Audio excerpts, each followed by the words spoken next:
Well, let's welcome a J&J handle to the collection of handles. This is their first offering, and so far so good. If you notice from the left, from that first J to the left, I wanted to check a few things. This is kind of what I run through when I check a handle, and so let's get to it. The string represents a center line for the handle. And I was curious about this because there was, in this area right here, it didn't look like I had enough length for the eye of the axe head that I wanted. And I really didn't. And after talking with Tasman Kenny Fuller, and because he bought one as well, he said, dude, you're going to have to move that head down. And sure enough, that's what I'm going to have to do. I do have the width. So basically, I'm going to have to relocate the shoulder and blend the new transition into that shoulder so that I can get the amount of length sticking out of sticking above the top of the axe head.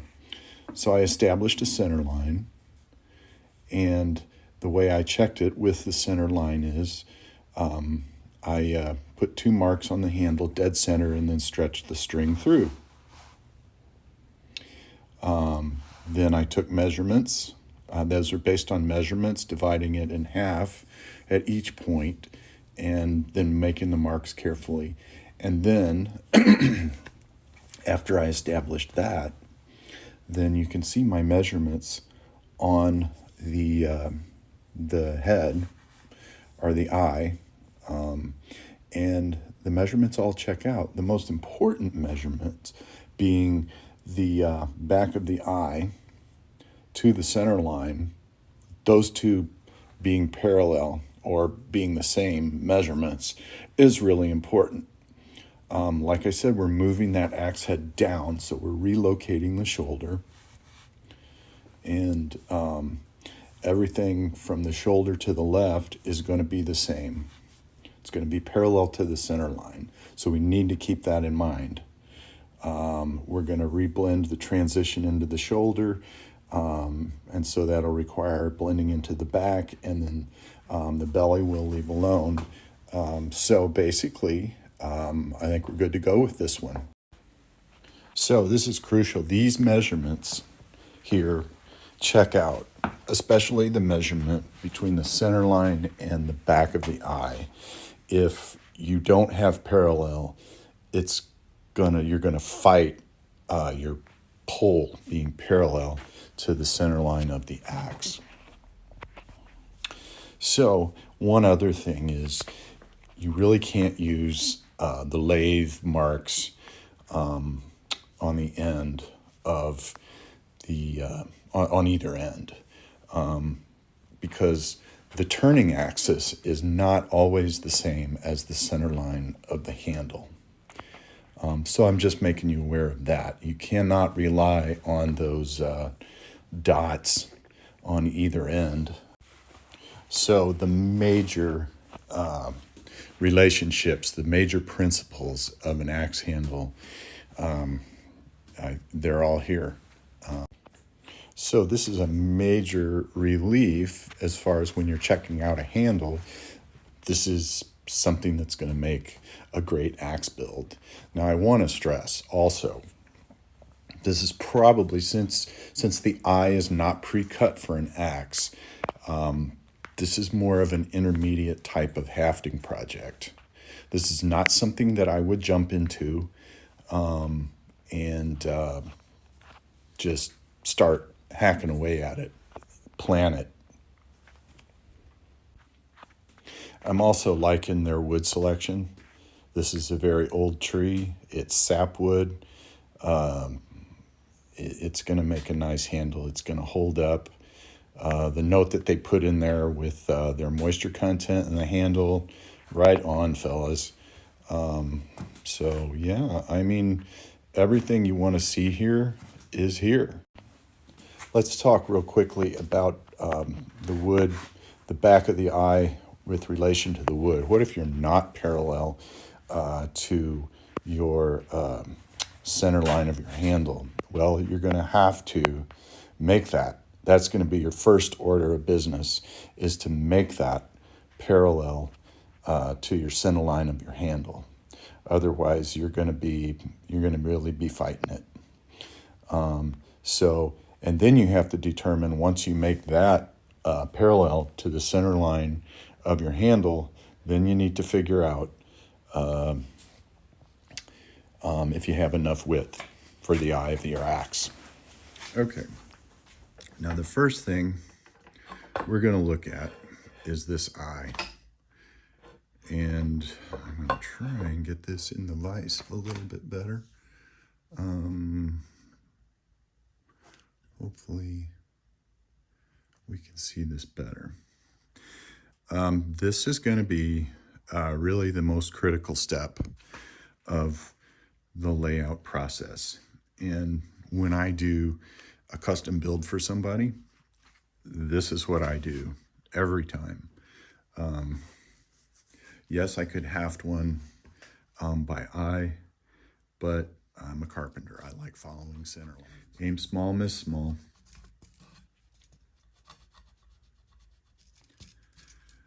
And this is the time to press your patience button,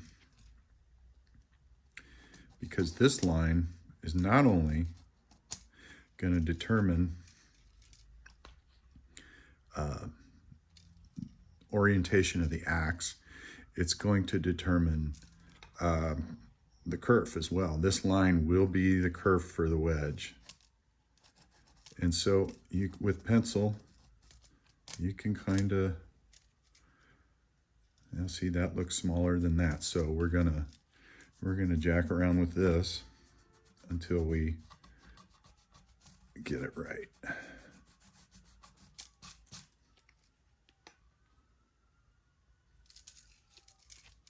I think I like this better.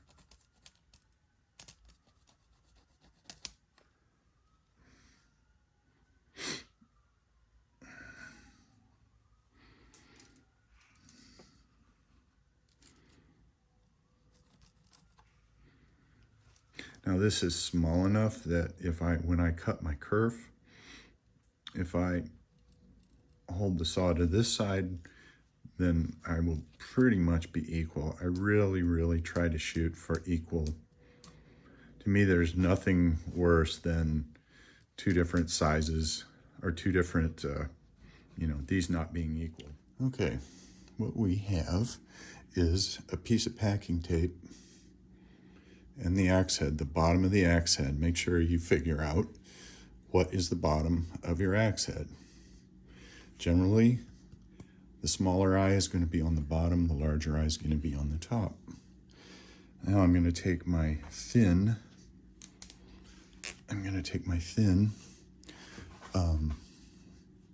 Sharpie, and I'm going to mark centers. And you get good at doing this by eye. It's not brain surgery. Okay, so now that I have my center marks, I think you can see what's going to go down. We're going to line our marks up when we put it on the head. So now we're going to take, and John Hudson stopped by his YouTube channel. He was making a gasket for, I'm not sure what kind of engine it was, and this is where I got that idea.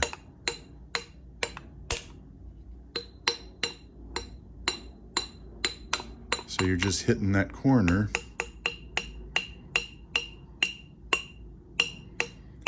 and it makes, sometimes it'll cut it. Okay, we're just gonna have to, so what I'm doing is I'm lining up my center lines, maybe come down just a fuzz,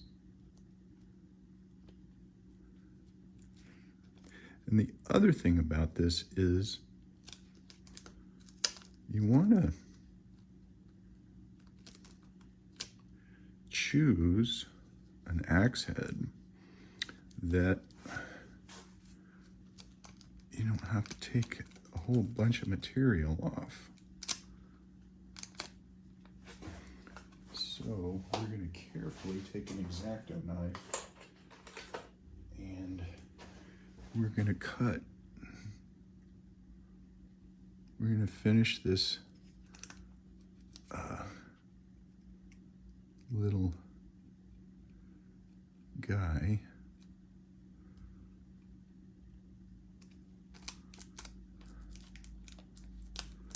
Yeah, we're looking good.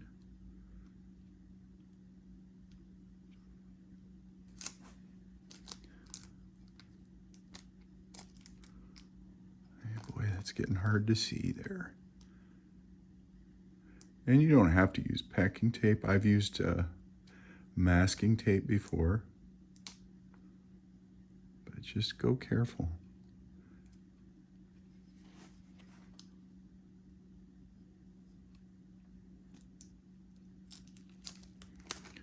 Okay.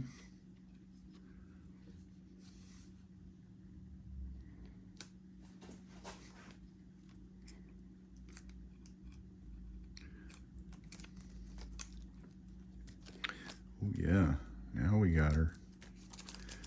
Now if you notice right off the bat, we have less material here than we do here. But trust your center lines. Luke, trust the force.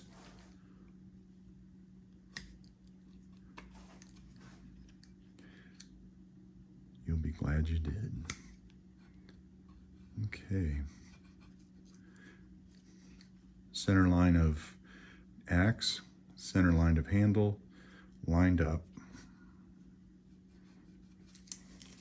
So let's grab a monster marker.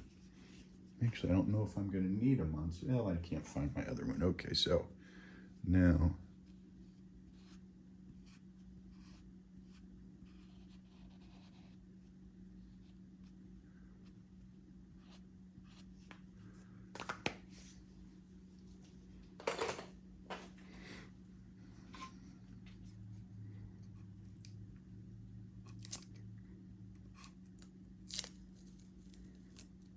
boom. That's it. Now, since I know this is parallel to the axis, I know that I have to take the same, I have to keep this plane. I have to keep this, what I'm taking this down in the same amount so that I'm parallel to the center line of my handle. That's really super important. I know that I'm oriented this way, and really I don't have a lot of material to take off. And I think that's going to help you. Like I said, it's going to depend on how good you are with a draw knife.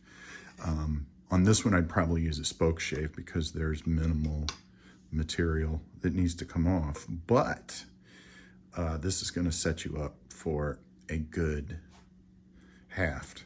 And what I usually do is I get it started. I don't start cranking off a whole bunch from way back here. I get the axe head fit and I make my adjustments accordingly. You sight down the axe, make sure you're this way, and then look at your eye and make sure you're going to come down parallel to this. And then everything else that we talked about, you're on this particular handle without the length here, you're going to have to bring this back and then reshape your transition. You're going to have to create a new shoulder and then blend this transition into the new shoulder. But this one is a fairly, I am just, with this main pattern, I am holding it down on the shoulder. I am flush. My handle is flush to the top of my axe head. So I will probably bring it down another 3/4 of an inch to give myself, I don't know if you can see that, I like to have about 3/4 of an inch sticking out of the top so that I get that splay. You're using the meatier part of the wedge to splay this eye against the walls of the axe, whereas if it's just barely coming out of the top of the axe, it'll work, but it's just, I think it's a better situation. But so anyway, look for this out on the chopping block. I hope this helps. Thanks to all of the new subscribers, and I really appreciate everybody. Happy New Year. This is New Year's Day. And Jay and Jeff, I think you got something really great going. Yeah. This is an axe that I'll put together and I will use for sure. All right, everybody. Take care. See you on the next one.